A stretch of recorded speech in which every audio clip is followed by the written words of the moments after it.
God. Know God. Huwag lang manalig na may Diyos, kilalanin ang Diyos. Salamat, Ama, dahil maaari kayong makilala ng higit sa kaya dati namin pagkakakilala. Salamat dahil patuloy kayong nagpapakilala sa amin. Yan ang aming hiling sa inyo, Panginoon, na patuloy nyo kaming pagpalain ng lalong pagkaunawa sa inyo. At magamit namin ang pagkaunawang ito sa pagiging lalong kamukha, kawangis ng inyong anak na si Jesus. Patawarin niyo po kami sa aming mga kasalanan, linisin kami, at ngayon, biyayaan ng karunungan na mula sa inyo. Forgive us, Lord, cleanse us, and bless us with wisdom that comes from the Spirit, so that we may know you more. Reveal yourself to us. Use your servant as your humble instrument. Be our speaker, teacher, guide, healer. In the name of Jesus, your Son, we pray with thanksgiving. Amen. Napaka-importanting hindi lang magkaroon ng pananalig na may Diyos, hindi lang maging miyembro ng isang relihiyon, kundi magkaroon pa ng malalim na pagkaunawa sa Diyos. Know God more. Know God better. Isa yan sa mga pinakamatatayog na layunin ng tao. Ephesians 1:17, I keep asking that God, our Lord Jesus Christ, the God of our Lord Jesus Christ, the glorious Father, may give you the spirit of wisdom and revelation so that you may know Him better. Yan ang dalangin itong sumulat ng mga taga-Efeso, na pagkalooban ng Espiritu ng Diyos ng karunungang hindi makalupa kundi makalangit, upang lalong mahayag ang Diyos at lalong makilala ng mga mananampalataya. Knowing God better is a gift from God. Hindi ito na nararating sa pamamagitan ng pagsisikap lamang, pag-aaral lamang, kundi ito ay pagpapahayag na biyaya ng Diyos. So ask for this gift, but be ready to be changed by the more revelations that could come. Sapagkat habang lalo nating nakikilala ang Diyos, lumalalim ang pagkakaalam natin tungkol sa Kanya, ay magkakaroon ng mga pagbabago sa ating pananaw, pagbabago sa ating pagkilos at mga pagpapahalaga. Bakit kailangan pang lalong makilala ang Diyos? Why is there such a great need to know God more? Because what you know now about God could have been shaped only by religious instruction or doctrine. Hindi malayo na ang pagkakaunawa natin tungkol sa Diyos ay hinubog lamang ng ating relihiyon. Kaya iba-ibang taong iba-iba ang relihiyon ng kinasalihan, iba-iba ang pagkakakilala sa Diyos. Siyempre, nagpapaligsahan naman ang bawat relihiyon para sabihin sila lang yung tama at yung iba ay mali. But usually what we know of God is controlled by religious officials, religious committees, or councils. Mga grupo ng taong matataas ang posisyon, magaganda kumisa ng mga suot, at sila ang nagsasabi, ito ang Diyos, ito ang dapat mong malaman tungkol sa Diyos, at ito ang kahulugan ng salita ng Diyos. It's possibly correct, but also possibly biased, myopic, self-serving. That's why religious groups oppose one another, while all subscribe to the idea that there is really one supreme God, creator of all. Iba-iba kasi ang pananaw ng mga relihiyon. So what we know now about God could have been shaped only by culture and tradition. That's why even Filipino Catholics have a different point of view of God from, let's say, Spanish Catholics or German Catholics or American Catholics. Pare-parehong Catholics yun. Kasi may kultura, may tradisyon. What you know about God could be shaped by myth and legend, by imagination. Maaari rin naman na marami nating ideya tungkol sa Diyos ay guni-guni, haka-haka, sabi ni Lola, sabi ng kutsero, sabi ng beautician. Paano natin susuriin kung ang alam natin tungkol sa Diyos ay tama nga? What we know about God could have been shaped only by intellectual discourse and philosophy. Marami naman talagang pinisikap nilang unawain ng Diyos sa pamamagitan ng filosofiya. Pag-unawa, pagsiliksik, pag-aaral ng bawat salita sa Biblia at pinagmulan nito, ano ang kahulugan ng mga salitang ito, etc., etc. Mahalaga ang lahat ng binanggit natin, pero hindi yun sapat. Because understanding God through intellectual discourse and philosophy could be putting God inside man's brain. And the brain is a very small box. Kung iaasa lang natin ang pagkakilala natin sa Diyos sa kayang unawain ng utak, alam naman nating makitid ang utak ng tao. Mababaw ang utak natin, so paano ito dadaanan ng lahat ng dakilang karunungan tungkol sa Diyos kung ito mismo ay makitid? We know that the human mind could be very limited. So how could this very limited channel fully access the divine? Paano maaaring dumaan mula sa makitid na utak ng tao ang lahat ng malawak na karunungan tungkol sa Diyos at karunungan ng Diyos? At paano natin mababatid, mauunawa ito samantalang napakalimitado ng ating alam? Kahit mga college graduates, wala pa yatang 10% ang pinag-aralan nun ang natatandaan. Yung pang hindi nag-aral, yung pang hindi hasa, yung hindi bihasa, ano pa ang alam nun? Kaya mga taong mayayabang, nagdudunong-dunungan, ay yung mga tao talagang mangmang. Kasi ang tunay na marunong, ang alam niya, wala siyang alam. Compared sa dapat pa niyang malaman. What we know about God could have been shaped by all what we have mentioned or a salad of these things. Nagkahalo-halo na, naging bulang lang ang pagkakaalam natin tungkol sa Diyos. Kaya litong-lito ang mga tao. What you know about God could be partially right and partially wrong. Or it could be horribly wrong. Tulad ng puna ng Panginoong Jesus sa mga relihiyoso sa kanyang panahon. Matthew 22:29, Jesus answered, "You are completely wrong. You don't know what the scriptures teach, and you don't know anything about the power of God." Sino ang kausap niya? The religious leaders of Israel. If Jesus would say that the religious leaders of Israel were completely wrong, that they don't know what the scriptures teach, and they don't know anything about the power of God, well, they have devoted their entire lives to religion, what else could be said of people who devote less energy to knowing God? Sila na yun, tayo pa kaya? Mahalagang patuloy na saliksikin kung sino ang Diyos, ano ang kanyang kalooban, at ano ang kanyang katuruan. Meanwhile, ang sabi sa Ephesians 1:17 na binasa natin sa pasimula, the spirit of wisdom enables a person to know God better. Sino daw ang tunay na makakapagturo tungkol sa Diyos? Ang Espiritu. Ang Espiritu ng karunungan na ipinagkakaloob. That is why the gift of God through Jesus is the Holy Spirit. Because God wanted to be revealed through Jesus. And the agent is the Holy Spirit of God. John 16:13, the Spirit shows what is true and will come and guide you into the full truth. The Spirit doesn't speak on His own. He will tell you only what He has heard from me, and He will let you know what is going to happen. The Lord Jesus speaking. Sabi niya, ang Espiritu ang magbubukas ng inyong isip, ang Espiritu ang magpapakilala sa inyo sa Ama, ang Espiritu ang magtuturo sa inyo. So what people need to know God more are not more scriptures, not more verses. So dinami-rami nga niyan, hindi na mapag-aralan lahat. Not more priests and theologians, not more religious laws, but spiritual understanding and discernment.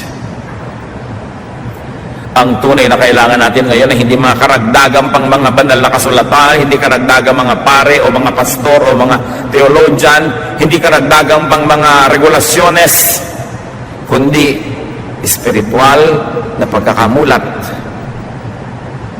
Lampas sa utak, lampas sa isip, lampas sa kaugalian, lampas sa dati ng alam. Then wisdom is what we need to apply what we will understand to daily life and to eternity. Kaya po magulo ang mga relihiyosong tao. Troubles come from intellectualization. Sobrang pinapagana ang utak. Kaya kita nyo yung mga marurunong, walang ginawa kundi magtalo. Mas lumalalim nga ang pag-aaral sa mga Bible schools, mas kumisan, mas nakakalog ang pananalig. Dahil ini-intellectualize ang spiritual truth. Over theologization, sobrang inilalagay sa kawan ng pagkaunawa ng Diyos, sa Diyos. Kaya pag sinasabi mo, sasali ka sa isang church, ano ba ang iyong statement of faith? The statement of faith, of course, is nothing but an interpretation of Scripture or a formal declaration of what they believe in. It doesn't always mean the exact will of God for His people or for the church. So, sobrang pag-intellectualize, ang pag-theologize, at sobrang literalization. Yung, o bakit ka kumakain yan? Sabi ng Bible neto. Huwag ganyan ang suit mo. Sabi ng Bible neto. Sobrang literal. Wala nang contextualization na nagaganap. In other words, one of the problems with the intellectual approach to understanding God is the over-universalization of snapshots. Alam natin kung anong snapshot. Pag pumunta kayo sa mga ATM machines, gusto nyo malaman ang balance ng inyong account, bibigyan kayo ng snapshot. Yan ang pera mo ngayon. Hindi ibig sabihin na yan ang pera mo kahapon at yan ang pera mo next month. Pag may snapshot, nilitratuhan ka ng isang tao, lalong stolen siya, so to speak. Hindi ibig sabihin, laging gano'n ang buhok mo, laging gano'n ang dabog mo, laging gano'n ang itsura mo. Snapshot lang yon. Yun lang ang itsura mo, anong oras na yun. So hindi pwede kayo magsabi, bakit ka naka-orange ngayon? Sabi ng picture, dapat naka-blue pa. Eh nung pinicturean ako, naka-blue ako, hindi naka-orange ako. Ito ang totoo sa akin ngayon. Anong kinalaman niya sa Biblia, mga kapatid? Maraming mga tao sobrang mag-universalize ang snapshots. Nabawa, sinabihan ni Paul ang mga taga-Corinth, o dapat maiksi ang buhok ng mga lalaki. O hindi, ang gusto mo lahat ng lalaki mahaba ang buhok. Eh ano ba ang kahulugan ng araw sa kanila na maiksi ang mga buhok? Ano ba ibig sabihin sa kanila sa kultura noon? Bakit yung masama para sa iba, kundi mo para sa ibang mananampalataya noon? Ang tanong, gano'n pa rin na tayo ngayon. Ang kahulugan pa rin sa kanila ay kahulugan pa rin ngayon, kaya tuloy pwede mong i-apply yung verse na yun ngayon. At yan ang nagkakagulo. Sobrang nagagapos, natatali ang mga tao sa pag-unawa sa Diyos dahil kalit-liit ang tuldok at mga salita ng mga sulat at instruction that were given to specific recipients in specific context for specific needs were universalized by theologians for all time, for all people, in all places.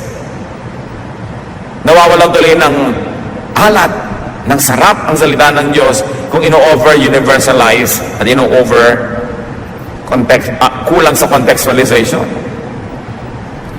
Ang nagiging pag-unawa tungkol tulang natin sa salita ng Diyos is all purely intellectual, mental. Knowing God better is a spiritual process. Of course, you begin with something intellectual and mental. You begin with words, you begin with ideas, you begin with symbols, but you don't stop there. You know God beyond intellectual, verbal, and methodical process. Bakit po? Dahil yung intellectual, verbal, and methodical process ay limited. It's very limiting. How could a finite mind totally comprehend an infinite God? Kung merong napakalaking, kita nyo kung bakit bumabaha, ang laki-laki ng Laguna de Bay, yung lake. Paano pumupunta yung tubig dyan patungo sa Manila Bay? Dadaan lang sa napakakipot na Pasig River. Nagbabaha tuloy, nagbabara. Kasi hindi kayang dumaan ang lahat ng tubig sa Laguna de Bay, lalo kung katatapusan ng bagyo at mahabang ulan, hindi kayang dumaan sa makitid na ilog na Pasig. At yung ilog na yon, gano'n ang utak ng tao. Ang kitid-kitid lang, paano mo patadaanin lahat ang pwedeng maunawa tungkol sa Diyos na napakalaki? Nakakatulong ang utak, nakakatulong ang karunungan, pero hindi yun ang lahat-lahat. Kailangan ng espiritual na kapahayagan na nauunawa hindi ng utak kundi ng espiritu na nananahan naman sa atin. Kaya sabi ng binasa nating verse, ang dalangin ko, pagkalooban kayo ng Diyos, ng espiritong makapagbibigay ng kaliwanagan para maunawa nyo ang Diyos. Espiritu. Yung espiritong nasa kabilang ibayo, dadaan sa espiritong nasa atin para lalo nating maunawa ang Diyos. Philippians 3:10. All I want is to know Christ and the power that raised Him to life. Walang mahalaga sa akin, wala akong higit na hinahangad kundi makilala si Kristo at maunawa ang kapangyarihang bumuhay na muli sa Kanya. So this is the highest aspiration, the highest development, the highest accomplishment is to know Christ and the power that raised Him to life, the same power that will raise us to life. Magandang mag-memorize sa mga verses, pero ang daming tao, memoryado yung buong Bible, pero nakilala mo nila ang Diyos. Naging maka-Diyos ba sila? Maganda mag-aral ng mga theology, surely. Isa rin niya sa mga susing maaaring magbukas ng ilang pinto. Pero tunay na mahalaga ang pagkakaloob, ang pagbibigay ng Diyos ng pagkaunawa at lumalampas ito sa utak. So search for that knowledge of God, for that understanding, for that power that raises one to life. Napakagandang hangarin na maunawa mo kung paano binuhay si Kristo. Dahil ganun din tayo bumuhayin. So hindi lamang mga theological decorations, theological knickknacks that lead not to life but often to quarrels. Bakit natin kailangan seryosohin itong ganitong pag-aaral, mga kapatid? Madali naman magturo ka ng verse, ibigay mo yung kahulugan, historical background, application today, tapos ang kwento. Pero hindi lang dapat dinadaan sa mga ganun ng pag-unawa sa Diyos. Dapat magbukas pa tayo ng ibang channels. At pwede yan sabay-sabay na bukas because we were fearfully and wonderfully made. There is so much more to know about God beyond what we hear and what we see in verses. So know God spiritually. How do you do that? Through prayer and meditation on your own. Dapat nating sariwain, balikan at buhayin yung personal na pakikipagnig sa Diyos. Yung wala kang sinasabi, nananahimik ka lang, hinahayaan mo lang kausapin ka ng Espiritu. Beyond words, beyond sermons, beyond reason, beyond thought, beyond the mind, beyond logic. Sobra na tayong nasanay na para mga baby na sinusubuan, kutsa-kutsarita ng pagkain. Akala natin umatin tayo ng church once a week, umupo ka doon ng 1.5 hours, ay nagkaroon ka na ng spiritual feeding na sapat. No. Dapat ang pag-aaral natin ang sabay-sabay ay nagbubukas lamang ng isip nating marami pang dapat tuklasin ng isa, ng solo. Pag nag-iisa ka sa iyong silid, sa iyong lugar, sa iyong kinalalagyan, kailangang patuloy mong hanapin ang Diyos at makinig ka sa Kanya diretso. Hindi lang yung nadidinig mo through the pulpit, through the Sunday school teacher, through the radio, through the TV, kasi yung galing sa Diyos na mensahe, nagiging second or third class na dahil dumaan akong kani-kanino bago makarating sa iyo. At yan ang nalilimot ng mga tao na meron silang pribilehyo at tungkulin na personal na hanapin at kilalanin ng Diyos kahit hindi sila nag-Bible school, kahit hindi sila nag-aaral ng Greek o Hebrew, dahil may Espiritu sila na kayang kausapin ang Espiritu ng Diyos. Tulad ng sinasabi sa Romans chapter 8, hindi natin alam kung paano magdasal, pero ang Espiritu ang tumutulong sa ating Espiritu. Pinagdarasal tayo, nagdadasal para sa atin at tinuturuan tayo magdasal. Huwag kayong makontento na nakikinig dyan sandali at pag 1 hour nakakabaan na, naiinip na. Walang mararating ang pagkakilala natin sa Diyos na walang hanggan kung napakalimitado ng ating ibinibigay na panahon para siya pakinggan. At nadidinig ang Diyos, hindi lang sa pamamagitan ng bibig ng mga mangangaral dahil kaya kang kausapin ng Diyos ng diretsahan. This is something that the church will not always want to teach the people because the church people would always like to be in the center of God's economy, to be forever important, to stand between the people and between God. But I'm telling you that God wants a fellowship with you personally, directly. that the fellowshipping of God with you through the church, through the institutions, through teachers, is only one of the many ways that you can be with God. And you must develop your personal time, your personal relationship, and your personal knowledge of God. Of course, your personal knowledge of God cannot be applied to everybody. We cannot make a church doctrine out of it, but you may apply it personally in your own life. Bawat tao ay unique. Bawat tao ay may personal na pakikitungo ang Diyos. Hindi uniforme ang pakikitungo niya sa bawat isa. Kaya dapat tayong makadevelop ng ganong bagay. Yung mga karunungan, yung mga theology, yung mga sermon, these are mental constructs, and they could become filters, molds, obstacles even, limits, and hindrances in understanding the divine. Kaya nakikita nyo ang mga tao kuminsan, pagka nakinig kay Speaker A, nagiging korteng A ang utak. Pag tagasunod ni Speaker B ang utak. Kaya nagbabangay-bangayan, pero alam nyo, there's only one God. It helps that some people who are trained, who study more, who devote more time to understanding Scripture, are able to minister to us, who devote less time. But these are not the only ways that God can teach us. Tungkulin natin sa ating sariling magkaroon ng diretsahan, tuwiran, at personal na pakikipagtalastasan sa Diyos. Madalas, kung hindi maingat ang speaker, at kung hindi maingat ang listener, nai-influensya lang tayo ng kanilang mga biases, ng kanilang mga agenda sa buhay, at nagiging tayong mga pawns in cruel chess games by the religious. Mahalaga bungkalin ang personal na relasyon sa Diyos. We get limited by our brain. We get limited by our minds and by our thoughts, and sometimes we can get limited by our own church. Kaya imbes na naging committed to God, ay committed ang utak. Marami mga tao broad-minded nung hindi papalabasan ng Bible, nung hindi religyoso, nung nagkaroon ng mga religious affiliations, committed ang utak, lumiit ang mundo. Sa halip na lumaki. Kasi nga napapakitin tayo ng theology madalas. Human thought does not always correspond with divine truth.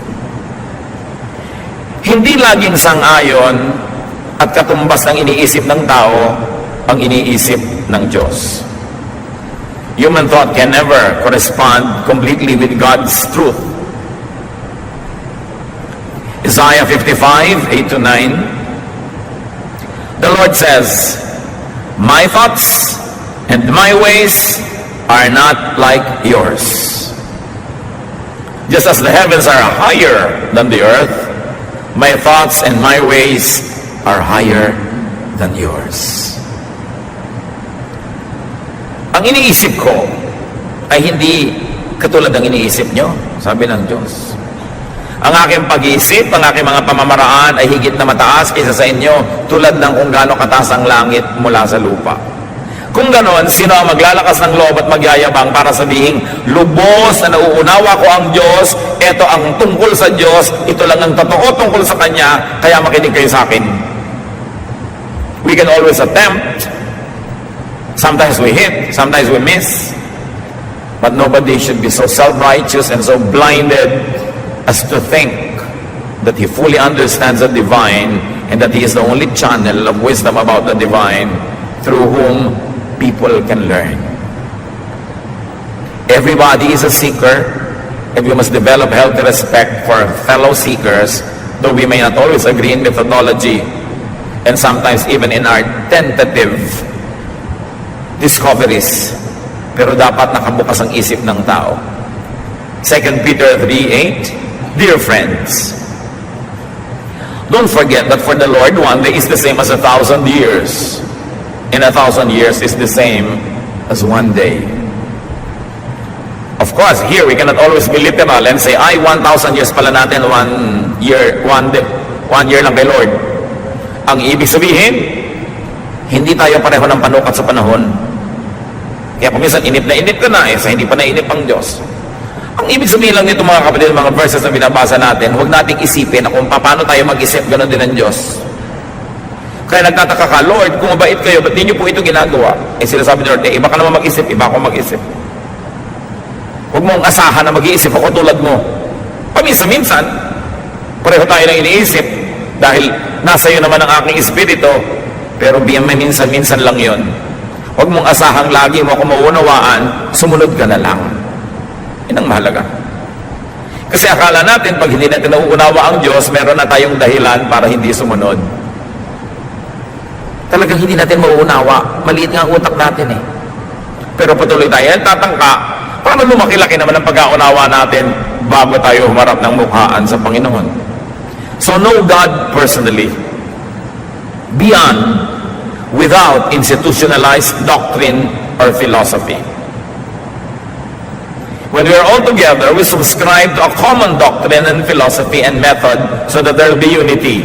But in your private life, in your private time and space, develop a kind of relationship with God that is unique to you.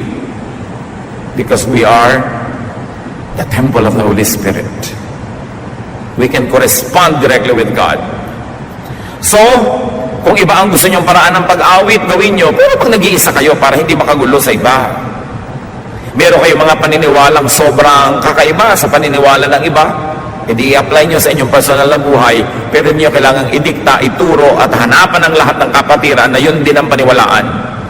Merong isang paniniwala tayo, mga activities, mga gawain na para sa ating lahat, para may kaayusan. But in your own free time, free space, be the individual believer that you can be. At kahit saan ka pumukol, tatama ka sa langit dahil napakalaki nun, you can never miss God. Each person has God's Spirit. Each person is God's creation in His image. Therefore, each person has the privilege and duty to know God personally.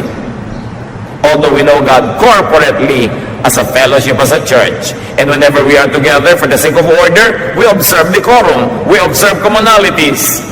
But personal ways of approaching God may be applied in your personal worship. So how do you know God? Through personal reflection. Iba naman yung sabay-sabay tayo nag-aaral, then we all are subjected to, or we are all exposed to the same ideas, but you reflect on this personally, and you make personal applications. Huwag lang iasa sa specialists. Tao lang din sila. Kahit gaano kataas ang posisyon, kahit gaano kalaki ang organisasyon, tao pa rin ang bawat isang individual na nandyan, tulad mo, tao rin. Kaya meron kang karapatan, pribilehiyong humarap sa Diyos personally, to hear God's voice, and to get instructions from God directly. We only have to have filters dahil baka naman yung akala mo instruction from God, imagination mo pala, o desire mo lang pala yun. Kaya maganda rin may counsel, nagpapapayo tayo sa mga mas bihasa para mas makita natin kung kaya ba natin iniisip na yun ang gusto ng Diyos, dahil pala gusto lang naman natin talaga at ipinipilit natin at naghahanap lang tayo ng sangkalan o kakampi. Napakaraming personal na pagkakakilala sa Diyos sa labas ng templo, kahit sa Old Testament.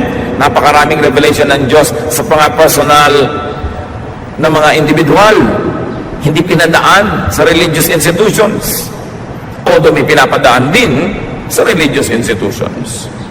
So know God experientially sa pamamagitan ng ating karanasan. Lasapin ang Diyos. Exodus 33:13, sabi ni Moses, "If you are pleased with me, teach me your ways, so I may know you and continue to find favor with you." Paano sinisikap ni Moses na makilala ang Diyos? Ang laki-laki ng Diyos, alin ang uumpisahan niya? Sabi niya, ipahayag niyo sa akin na inyong mga pamamaraan, ang inyong methods, your ways. And by knowing your ways, I will begin to know you.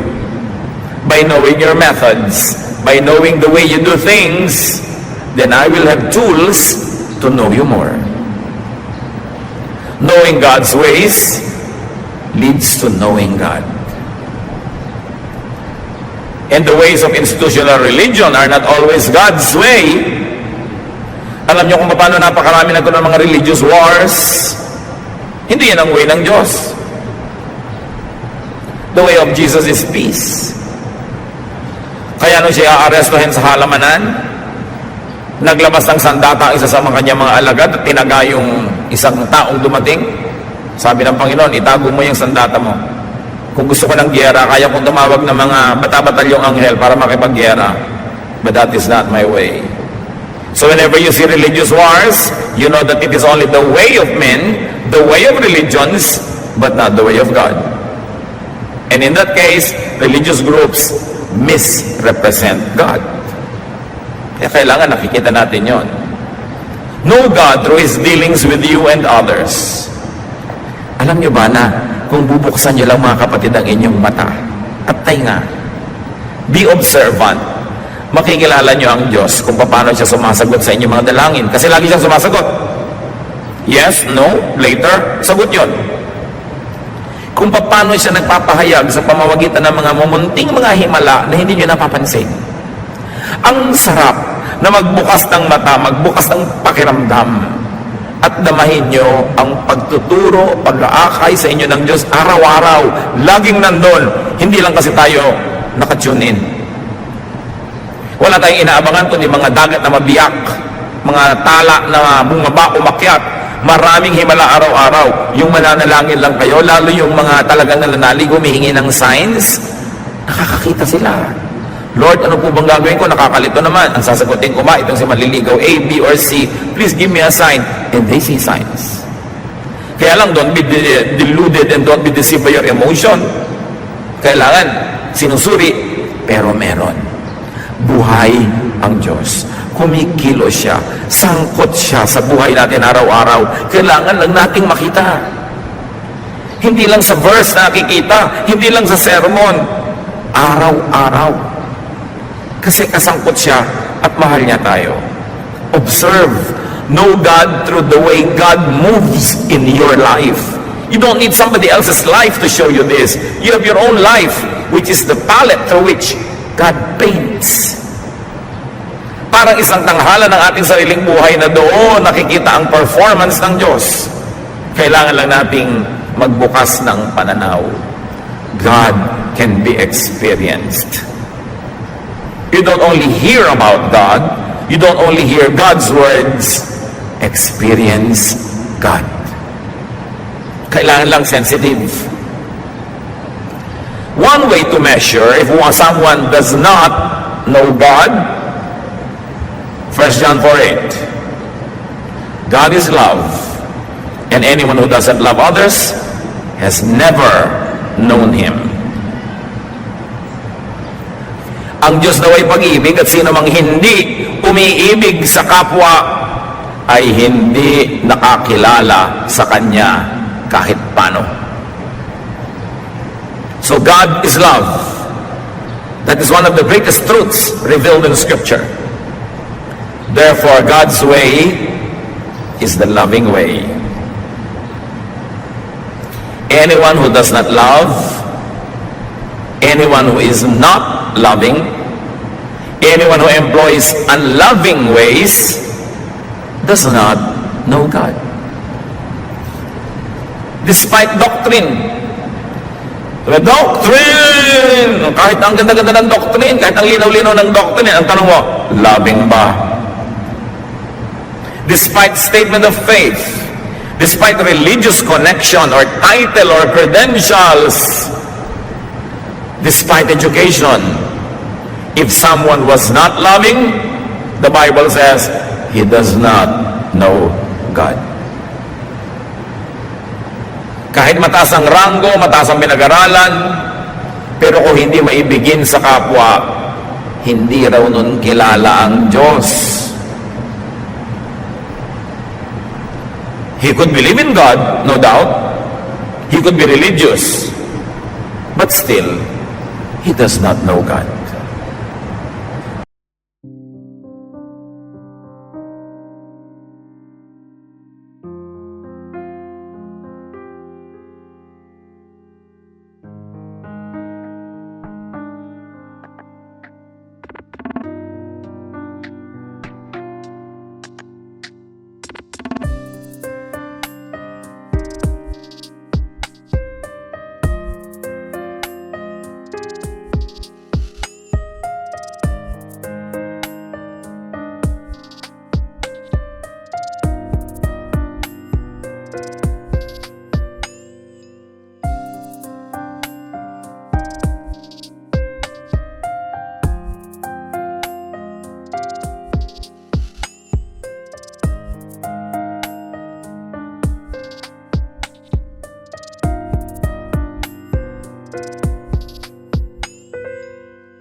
That's why Jesus died on the cross.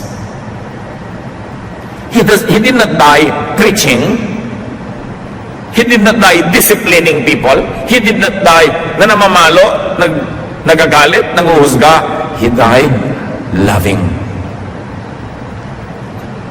Ipinapako na nga siya, ang hinihingi pa ng tawad sa Diyos, yung nagpapako, Father, forgive them for they know not what they do. 1 Peter 4:8, most important of all, you must sincerely love each other because love wipes away many sins. Isipin ninyo, binubura daw ng pag-ibig ang maraming kasalanan.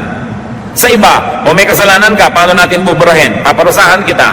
Pag nasyahan ako sa parusa, o sige, burado. O magmumulta ka, magbabayad ka. Pero sabi ng 1 Peter 4:8, ang pag-ibig, ang tunay na nagbubura ng maraming kasalanan. Na, burahin na natin kasi mahal kita. Pinapatawad ka na kasi mahal ka. Hindi ka kinukonsinte, pero tinatanggap ka kahit ano pa man. Tapos patuloy kang mamahalin, tutulungan para bumangon-bango ka kung dati kang napakabadtot. Luminis-linis ka kung kay rumi-rumi, tumawid-tuwid naman kung napakaliko, pero liko-liko, marumi, mabaho, tatanggapin ka because that is love. You are not rejected. That is God's love, but that is not the love of religion. Ititiwalag ka, tatanggalin ka. Kasi hindi ka na magandang example. So, lagi ka na lang tool, instrument. You are never the beneficiary. But Jesus loves. And the church of Jesus must love. Sa pagpapasikat ng iba para masabing tamang-tama, stricto, laging correct, they forget to love. Many people neglect and negate love in the name of religion. That is the worst irony. When religious people, in their attempt at being religious, in packaging and showing themselves as religious, become unkind, especially to their own. Kaya ang babait ng mga churches sa first-time guest, pero ang lupit sa mga workers. Ano yun? Kitang tao. It is God's love through Jesus that wiped away sin. Not punishment, not doctrine, not ritual, not appearances, but unconditional love. If only the church would return to these basic teachings of Jesus, the church would become the salt of the earth again. What kind of love are we talking about? Love that is enough to forgive. Love that is enough to nourish. So God could be known by opening yourselves up to love. By receiving love. And by actually loving. Isa yan sa mga mabisang paraan para makilala ang Diyos. Buksan ang puso sa pag-ibig niya, sa pag-ibig ng iba. Tumanggap ng pag-ibig, huwag nang magyabang, huwag nang magsarili. Buksan ang puso. At lalo na, umibig din. Magpatawad. Then maiintindihan mo kung paano nagpapatawad si Jesus at anong kanyang ibinayad ng sarili niya para lang siya makapagpatawad ng iba. By loving, you walk the way of God. Loving is the greatest religious act. So balikan natin yung Ephesians 1:17, and this time I like to read from the Contemporary English Version. I ask the glorious Father and God of our Lord Jesus Christ to give you His Spirit. The Spirit will make you wise and let you understand what it means to know God. So napakahalaga na makilala ang Diyos through spiritual revelation. It's important to know God through an intellectual study, through a mental exercise, but that can never be enough. More than that, the Spirit has to pass through spiritual channels, not only mental channels, because they are limited. What are some signs of knowing God? Titus 1:16. Such people claim to know God, but their actions prove that they really don't. They are disgusting. They won't.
Abraham pleased God by putting his son Isaac on the altar to sacrifice him.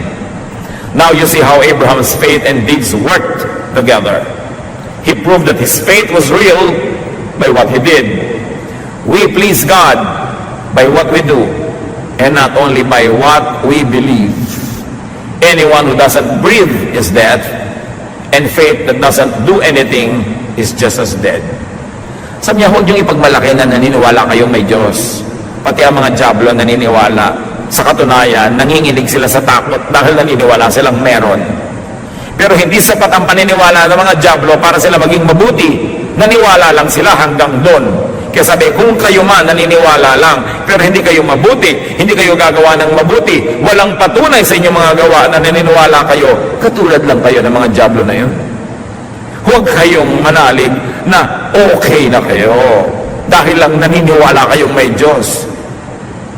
Dapat yung paniniwala nyo magbunga ng mabubuting gawa para malayo-layo kayo umagwat at umangat mula sa mga diablong naniniwala din naman. It's not enough to have religion. You have to be filled with good works, good deeds. It's not enough to attend church. You've got to do good things while you are attending and even when you are not attending. It's not enough to believe in God. Know God to the point of obedience, to the point of loving. Actions, obedience to God, and good deeds are signs of knowing God.